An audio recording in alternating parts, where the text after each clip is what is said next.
Hello and welcome to the Flourishing Center podcast. I'm Emiliya Zhivotovskaya, your host and founder of the Flourishing Center. We are training the change agents of the world and equipping them with research-based tools for healthy, happy, and successful living, and we're so grateful that you're here.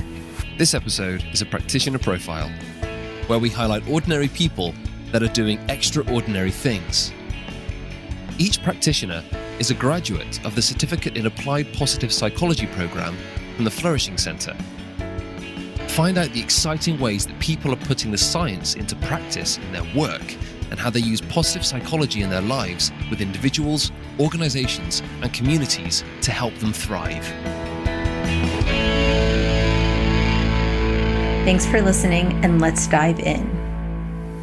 Hello, everyone. With me today, I have Alice Giarrusso, who's joining us from Concord, New Hampshire. She is an academic coach who works in partnership with students, teachers, and parents in an effort to help students in their quest for academic success, working from students who are struggling to high achievers and anyone who's interested in upping their academic game.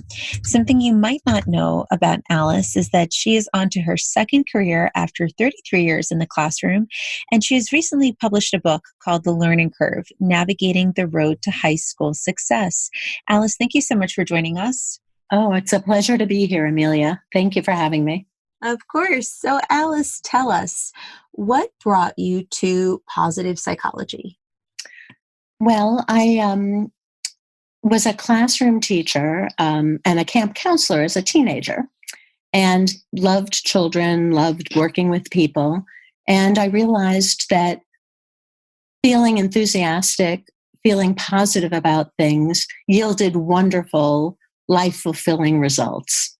And so I feel like I included many, many things that are in the concepts of positive psychology early in my career.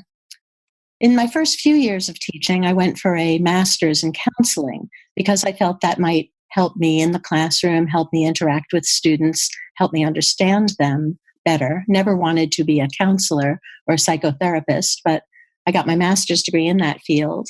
And then I continually looked for ways to improve the experience that my students had in the classroom.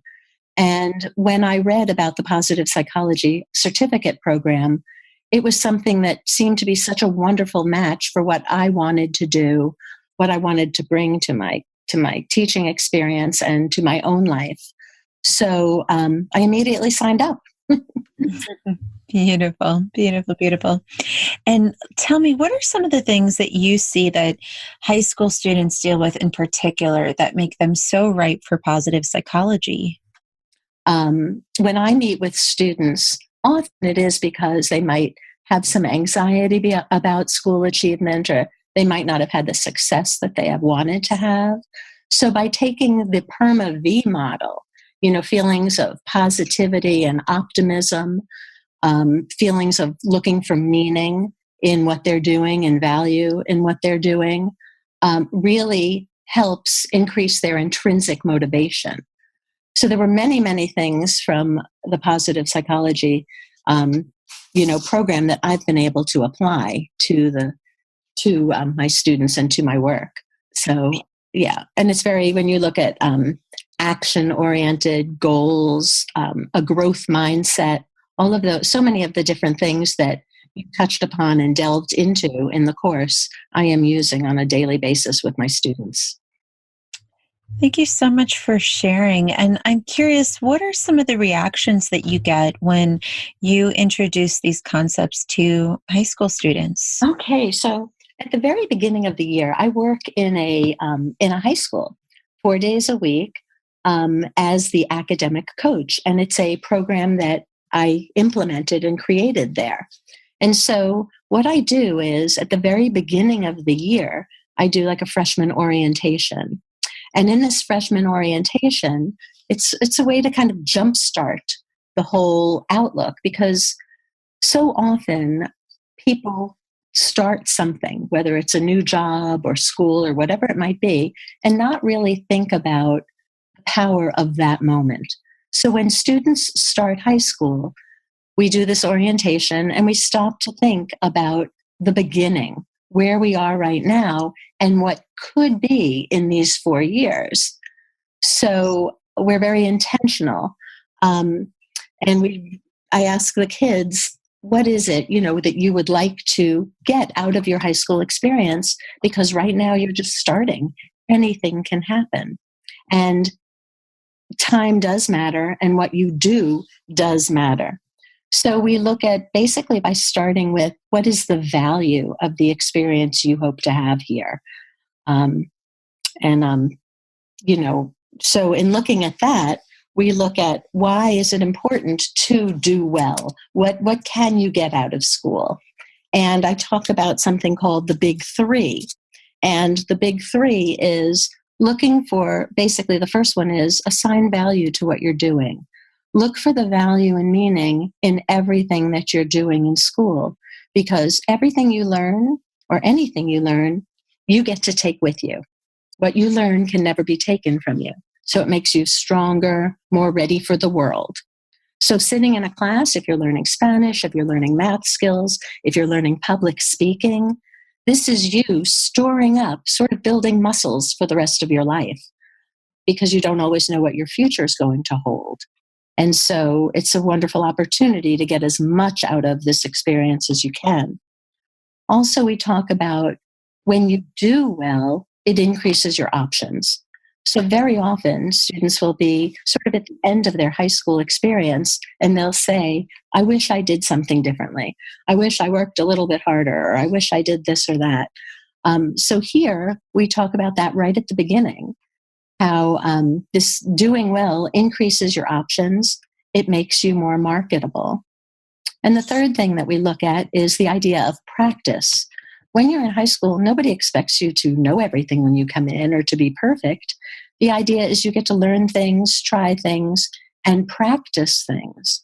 So school is like the practice field for you. So it's a lot of the beginning is getting in a good mindset, getting excited, and tapping into intrinsic motivation for them.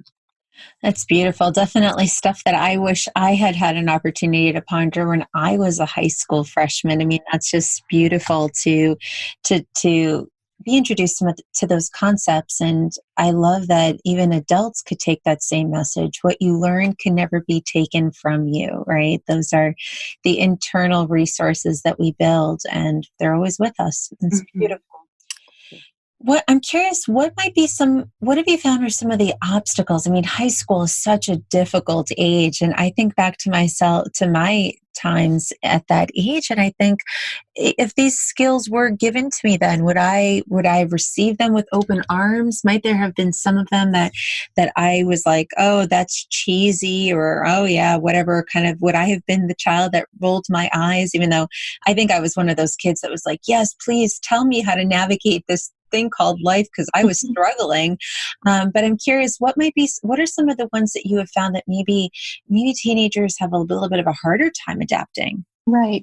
That's such an interesting question, because I've taught many different ages. I spent 25 years teaching middle school.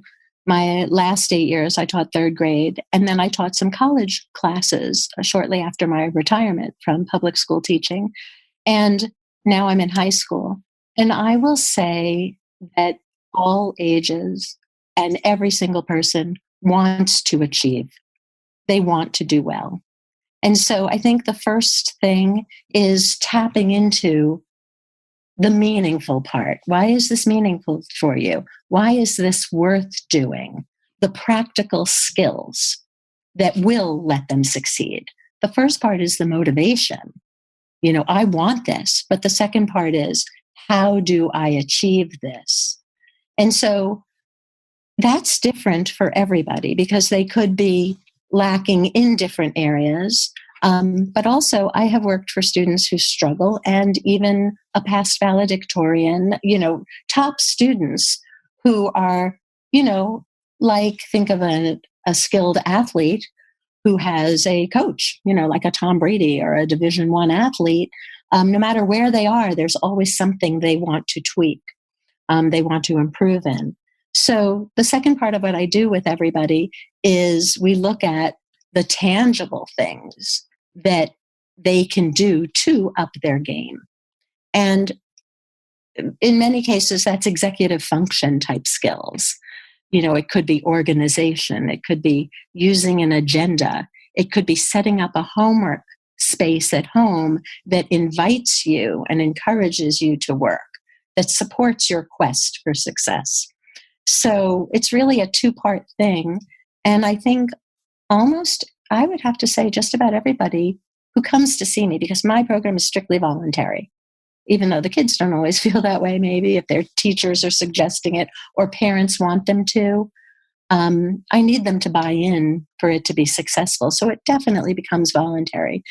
And sometimes it's short-lived. I mean, sometimes there are things that people want to work on that are very, very specific. There are some students I see once, they just want to go over some new ways to do something, another way to study something.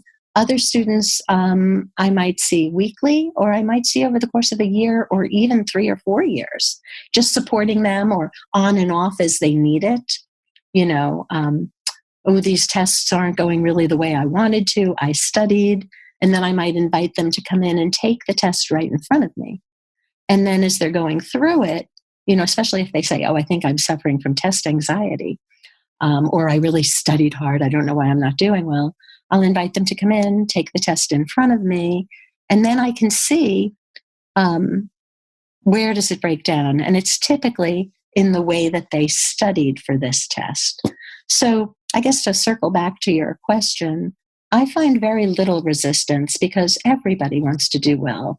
Everybody wants to feel like success, and it leads to their personal satisfaction, their personal self-esteem, and feelings of positivity.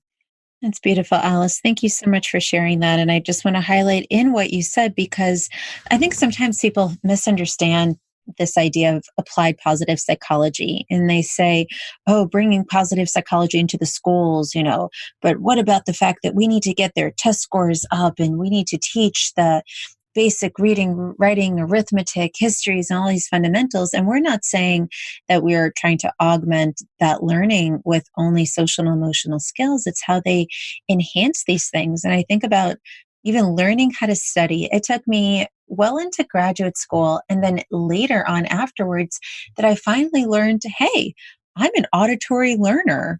I like to listen to my books on double speed, and that's how I learn best. And here's an organization system that works best for me. I was like, wow, why wasn't I taught this? And so great that you're bringing these personal development concepts and these empowering concepts, even just the importance of teaching children that they can access their own intrinsic motivation or ask themselves, why am I doing this? And that it's up to them to cultivate their why.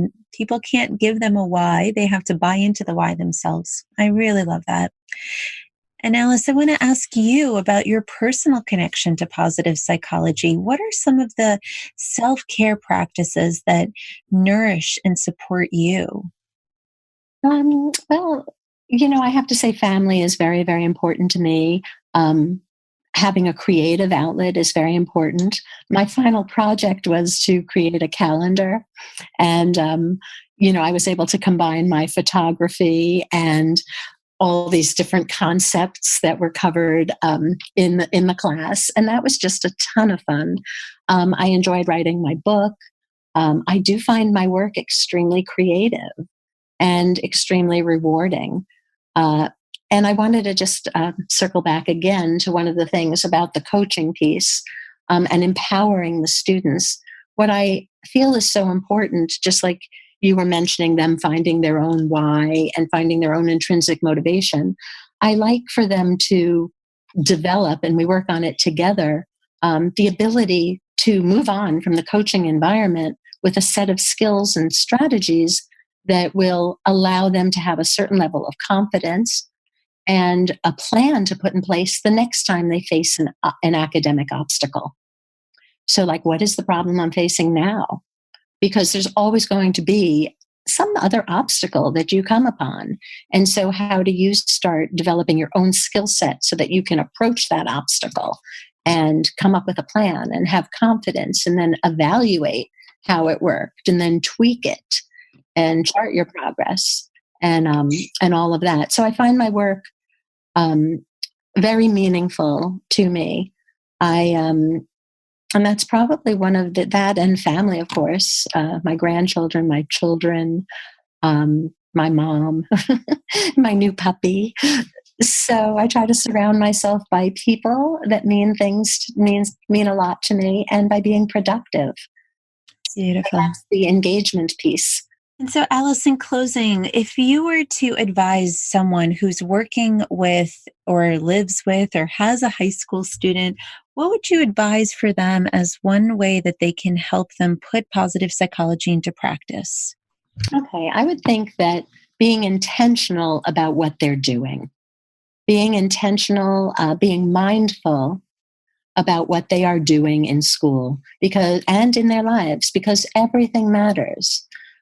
Even little things like when they come in, if they have trouble getting started with their work, when they come in, where do they put their backpack?